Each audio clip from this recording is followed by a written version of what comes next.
They said it would never happen. An American automaker standing up to the most powerful person in the country? Impossible. But General Motors just made a move that shocked everyone, and Trump's furious reaction is just the beginning. For decades, General Motors has been a cornerstone of American manufacturing, shaping industries, and setting standards. But in a surprising turn, the company has rewritten the rules, making a decision that could reshape the future of the auto industry. This is not just about one company, it's about power, control, and the fight for economic dominance. Did General Motors just outsmart Trump? Will other automakers follow? And most importantly, how will this affect you? Stay tuned, because what happens next will change everything. What GM did to trigger Trump's wrath. General Motors made a decision that sent a clear message. It was prioritizing global expansion over the nationalist agenda Trump had spent years promoting. The company announced a major shift in production, increasing its reliance on international manufacturing while aggressively expanding its electric vehicle initiatives. This meant not just investing in new technologies but also moving operations away from traditional American factories, something that Trump had vowed to prevent. For a president who built his economic vision on bringing jobs back to American soil, this was a direct challenge. This was not a decision made overnight. General Motors had been strategically planning this move for years, quietly establishing the infrastructure needed to secure its place in the global auto market. The rise of electric vehicles had changed the rules of the game, and the company knew that to compete with global leaders, it had to think beyond borders. The investments in international factories were not just about reducing costs.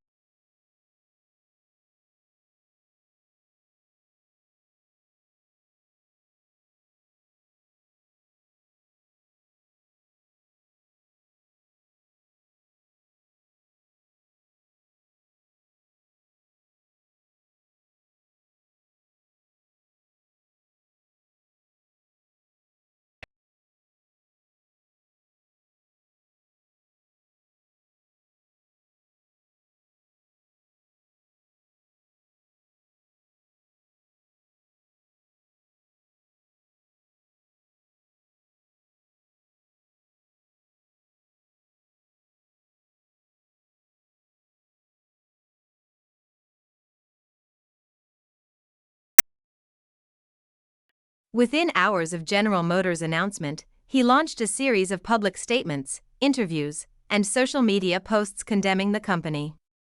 He called it a disgrace, accused General Motors of abandoning the American worker, and vowed they would regret their decision. At a rally, he doubled down, rallying his supporters with the claim that corporate greed was once again undermining the very foundation of the nation's economy. Trump's frustration was not just about a single company's decision, it was about the broader implications. If General Motors, one of the most iconic American manufacturers, could make such a move, what was stopping others from following? His administration scrambled to explore options to pressure the company into reversing its course. Tariffs were on the table, as were potential regulatory penalties that could make it harder for General Motors to do business within the United States. The White House wanted to send a message, and they were willing to confront one of America's biggest corporations to do it. Despite the aggressive rhetoric, there were limits to what Trump could do. His administration had tools at its disposal, but the reality was that General Motors was playing a different game, one built on long-term strategy rather than short-term political influence. The company had positioned itself in a way that made retaliation difficult, using its global reach as a shield. The more Trump fought back, the clearer it became that this was not just about a single battle, it was about a fundamental shift in how major corporations were beginning to operate in a politically divided world. As Trump escalated his threats, General Motors remained steady. The company was not backing down. Instead, it was about to turn the tables in a way that even Trump had not anticipated. GM's bold counterattack. Why they're not backing down. General Motors did not just weather the storm, it fought back. Rather than apologizing or attempting to soften its stance, the company doubled down on its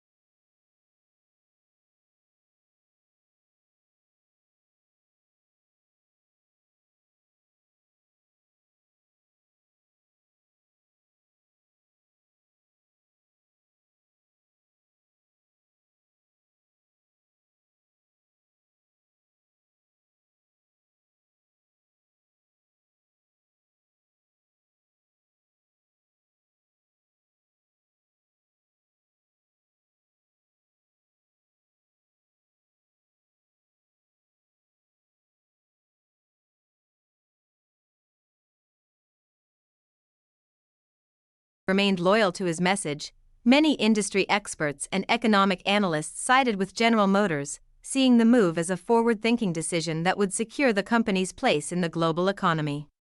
Investors also reacted positively, recognizing the long-term potential in General Motors' push for electric vehicle dominance. The debate shifted. It was no longer about whether General Motors was betraying the country, but whether Trump's economic policies were outdated in a rapidly changing world. Just as it seemed the conflict had reached its peak, another twist emerged. General Motors was not the only company making such a move. Other automakers were watching closely and preparing to follow suit. What began as a standoff between Trump and General Motors was about to become something much larger. As the fight escalated, the future of American manufacturing hung in the balance. The ripple effect, what this means for other automakers. General Motors' decision sent a clear message across the industry, and the ripple effect was undeniable. Ford, Toyota, and Tesla all observed the unfolding battle between the automaker and the White House, realizing that whatever happened next could set a precedent for the entire industry. Each company had its own challenges, but one thing was clear: General Motors had altered the course of American car manufacturing. Ford had already been struggling to balance profitability and domestic loyalty. The company had made headlines for its significant investment in electric vehicles while maintaining production in countries offering cost advantages. When General Motors made its move, Ford executives faced a dilemma. Would they double down on American factories to appease policymakers, or would they quietly expand overseas to stay competitive? Toyota, on the other hand, had mastered international manufacturing, with plants in the United States and abroad, positioning itself to remain unaffected by short-term political shifts. But even Toyota executives recognized that a major shift in U.S. policy could impact supply chains, making the General Motors showdown a moment to watch closely. Then there was Tesla. Unlike traditional automakers, Tesla controlled nearly every aspect of its production, from battery manufacturing to direct sales. Tesla had already invested in plants outside the United States, but General Motors' move reinforced one undeniable truth: the future of the auto industry would not be dictated by old rules. If tariffs, political pressure, and economic policies interfered with business, Tesla's existing infrastructure might give it a significant advantage. However, the corporate reaction was only one side of the equation. Unions and workers had their own concerns. Across the country, employees who had spent decades in auto manufacturing saw this as another warning sign. Would this decision lead to more outsourcing? Would it mark the beginning of a shift that prioritized profits over jobs? Union leaders demanded reassurances from General Motors and other automakers that they would not abandon the American workforce entirely. Workers staged protests, arguing that continuing to shift production elsewhere could devastate entire communities. On the other hand, some saw this as an inevitable transition. Technology was reshaping the industry, and many believed that instead of resisting change, the workforce needed to adapt. This growing divide placed corporate interests and labor rights in direct opposition. As the debates settled, it became clear that this was not just a battle between General Motors and the White House. It was a defining moment that highlighted a much larger issue: the widening rift between government and corporate America. For years, companies had expanded beyond national borders, building supply chains that transcended traditional economic boundaries. Now, with a president determined to force businesses back onto American soil, that global mindset was being challenged. Some automakers feared the consequences.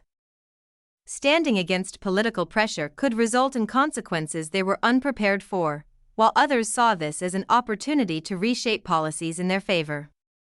But Trump was not finished yet. His next move would shake Wall Street. Trump's counterstrike, how he tried to cripple GM. What began as a corporate decision quickly escalated into a full-scale economic battle. Trump, angered by what he saw as a betrayal by an American icon, retaliated in the most aggressive way possible. He announced a 200% tariff on all General Motors imports, a move that sent shockwaves through the financial world. It was a declaration of economic warfare, designed to force the company into submission. The White House framed the move as a defense of American jobs, but investors, economists, and industry leaders saw it for what it was, a high-stakes gamble with potentially far-reaching consequences. The immediate reaction was panic. The auto industry relied on complex supply chains that spanned multiple countries, and a tariff of this magnitude meant skyrocketing costs. Suddenly, General Motors was faced with a dilemma. Would it absorb the losses or pass them on to consumers? Meanwhile, other automakers braced for impact, fearing they could be the next targets if they did not comply with the White House's demands. The markets responded instantly. General Motors' stock plummeted, dragging other automakers down with it. Investors began pulling back, worried that this conflict could disrupt the entire sector. Economic analysts predicted higher car prices, fewer options for consumers, and potential layoffs if companies were forced to restructure their operations. But despite the chaos, General Motors remained calm.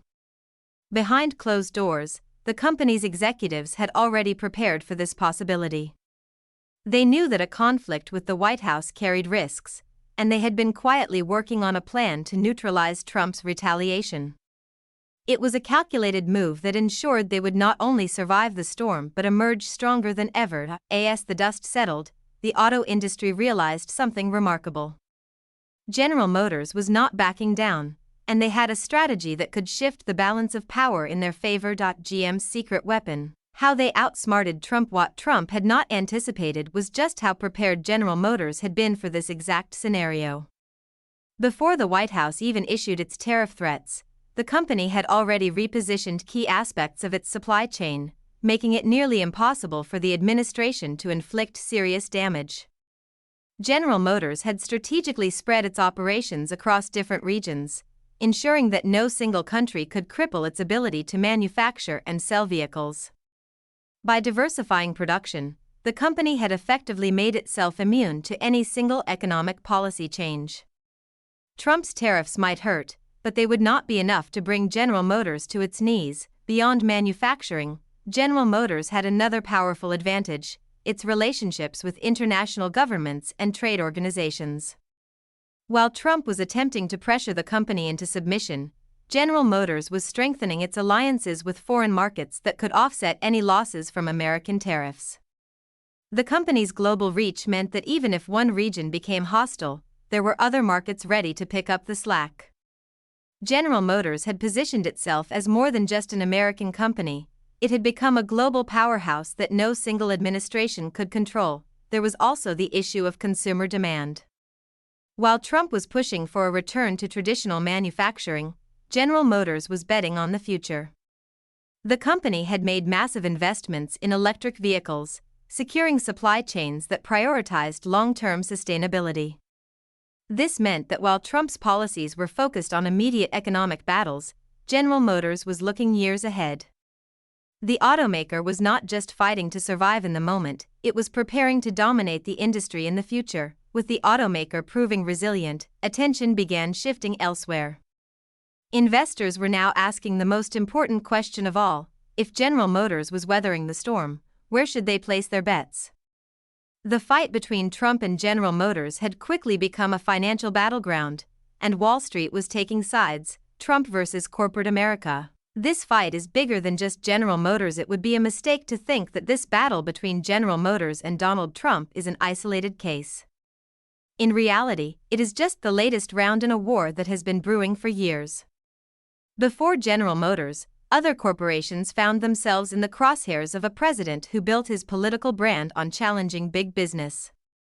From technology giants to manufacturing powerhouses, Trump has never shied away from calling out corporate leaders, sometimes igniting market-shaking disputes that go far beyond any single company. Amazon felt it first when Trump launched repeated attacks on its founder, accusing the company of unfair business practices and its impact on small